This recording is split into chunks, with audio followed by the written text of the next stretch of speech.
Valentine's Day is right around the corner, and we all know that this time of year brings all of the feels.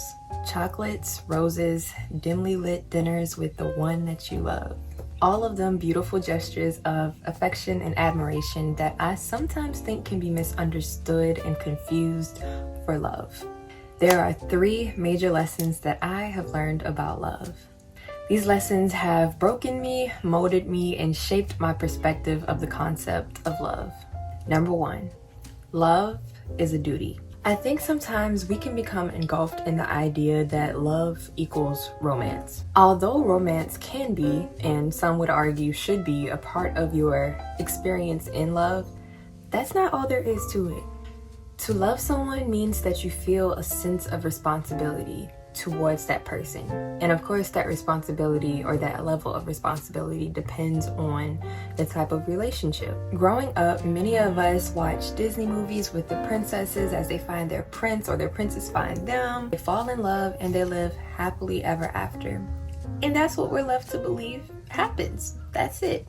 But what happens after the riding off into the sunset? That's where duty comes in. And the way that I view romance now, or romanticism, is like rose-colored glasses. It's great to put them on sometimes, from time to time, but to wear them consistently and constantly, it can blur your vision of what you really have. True love is not something that will always give you butterflies or make your heart flutter. Love also looks like accountability, compromise, and sometimes the word no. The truth is, love doesn't always feel good.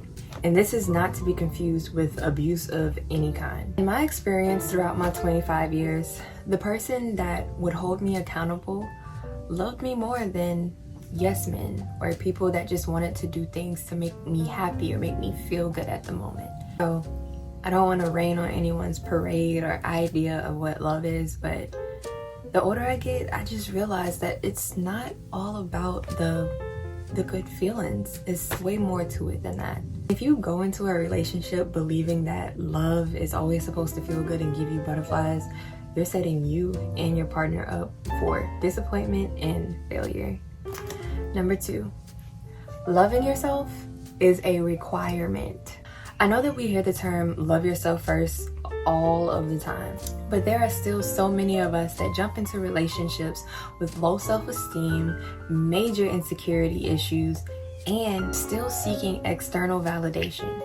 Love is not placing all of your time, attention, affection, care into another person and neglecting yourself.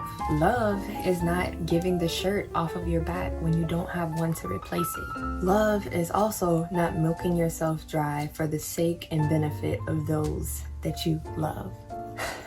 So many times that I see situations where one person in a relationship doesn't truly love themselves, and in my personal experience as well, it seems as though the person that needs to build up that confidence and that self-esteem and that self-love, they use their partner as a distraction to not work on those issues. Because let's be honest, it's tough, it's dark, and it can be very embarrassing to meet this person that you care for, that matches your vision of the ideal partner for you, and you're not well equipped to give this person the love and care that they deserve. So what do? You pretend. But I'm here to tell you, pretending gets you nowhere. How you truly feel about yourself, insecurities, low self-esteem, lack of love, will always end up showing at some point. It will show through your reflexes, it will show through your reactions, it will show through the way that you communicate. It will always show up if you do not get to a place of true healing, true self-acceptance, and true self-love. Trust me, I get it.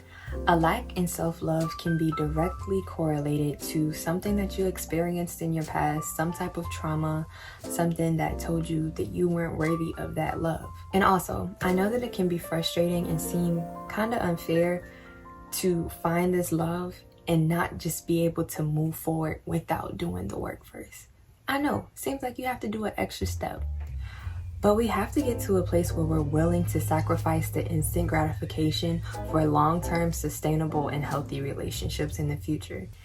Now, this last lesson that I learned came from my adoptive grandmother, Dr. Maya Angelou. I've adopted her as my imaginary grandma in my head because she's just so wise, and to me, she was the epitome of love because she held us accountable, but at the same time, she taught us that love liberates.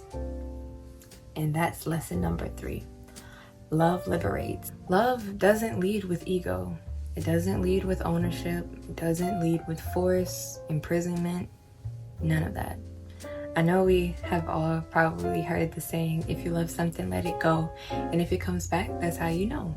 And I'm learning that there is truth to that. There is definite truth to that. Every single thing, every single person in this world, in this life, happens and is born and brought into our lives for a reason. And sometimes we try to place our own reasoning, our own ideas on what this person or this thing was for, the purpose that they served. Whatever you force doesn't work.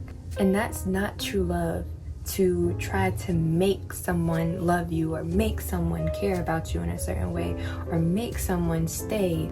Love is wanting the best for another person, even if that means you can't be a part of it.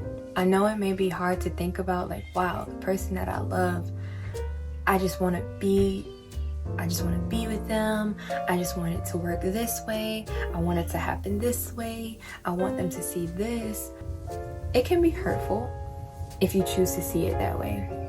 It can be very, very hurtful if you choose to see it that way. But it's all about perspective. If you not being a part will help this person progress and succeed in a way that they couldn't with you, then you should be happy about that, because at the end of the day, they're succeeding. And the more that you try to force something, the worse you're probably going to make a situation. So what I've learned and what I'm learning is that I have to set people free. I have to let them live their lives the way that they need to live their lives at this very moment. And I still love them. I still care for them. Still would do anything that I possibly could for them. But I'm not forcing it. I'm not forcing people to do things that aren't for them, that aren't best for them. And you shouldn't force yourself to do things that aren't good for you either, just for the validation of relationship or to say that you're in love. So I've only been in one relationship in my adult life, and it has taught me so very much, so much. Some tough lessons, some great lessons, but I'm grateful for it all, because I am a true believer that everything happens for a reason, and everything happens the way that it does for a reason. And the quicker that I was able to accept that, the more peace I was able to sustain in my heart. Truly, like true peace in my heart. And these 3 major lessons are lessons that I will take with me throughout the rest of my life in all of my relationships, not just romantic, because they can apply to all relationships. They truly can. So thank you guys for spending a little bit of time with me today, and I will see you guys in the next video. Bye.